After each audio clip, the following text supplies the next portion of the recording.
প্রথমে বলুন কে কেমন আছেন। আশা করি আপনারা সকলেই ভালো আছেন, সুস্থ আছেন। ভগবানের কাছে আমি এই কামনাই করি। তারপর বলুন কে কে আজকে স্নান করেননি আর কে কে স্নান করেছেন।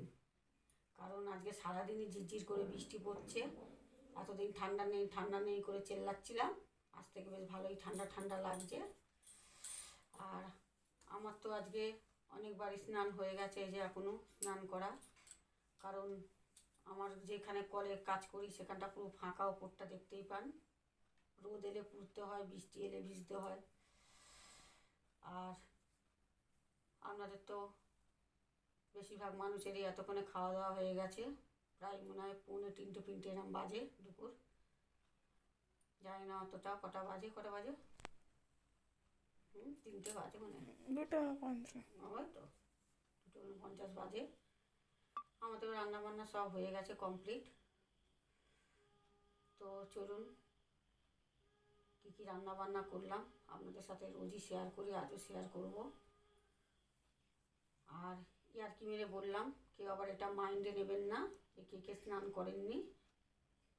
কারণ সব মানুষ না, কিছু মানুষ আছেন খুদ ধরার জন্য বসে থাকে। ভালো ভালো কিছু যখন পোস্ট করব বা কিছু, তখন সেখানে লাইক কমেন্ট করবে না, কিন্তু একটা কিছু ইয়ার্কি মেরে করি যাই করি তখন সেখানে সে মন্তব্য করে কিছু মানুষ। তো আমি ইয়ার্কি মেরে কথাটা বললাম, কেউ মাইন্ড নেবেন না, মাইন্ডে কিছু মনে করবেন না। চলুন কী কী রান্না করেছি আপনাদের সাথে শেয়ার করি। প্রথমে ধোয়া ওটা গরম ভাত হাঁড়িতে, দেখুন প্লেন সাদা রাইস। তারপরে আছে এদিকে পিয়ার একটা রুই মাছের স্যুপ, গাজর দিয়ে, পেঁপে দিয়ে, আলু দিয়ে, আর পেঁয়াজ দিয়ে, টমেটো, ধনেপাতা সব রকম দিয়ে, নুন, হলুদ আর গোলমরিচ আর জিরে গুঁড়ো করে এতে দিয়েছি ভেজে। নুন টুন সবই দেওয়া আছে। কী কী দিতে হয় আপনারা তো ভালোই জানেন, বেশি বললে আবার বলবে জ্ঞান দিচ্ছে।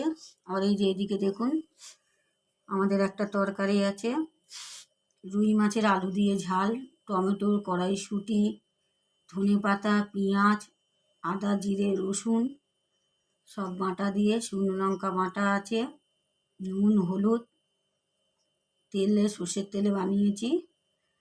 আর কড়াইশুঁটিও আছে, টমেটোরও আছে, কী কী মনে পড়ছে জানি না, কী কী দিয়েছি ভুলে যাচ্ছি। আর ভাজা মশলাও দেওয়া আছে এতে, আদা, জিরে, গোলমরিচ সব বাটা দিয়ে একটা মশলা দিয়ে এটা বানিয়েছি।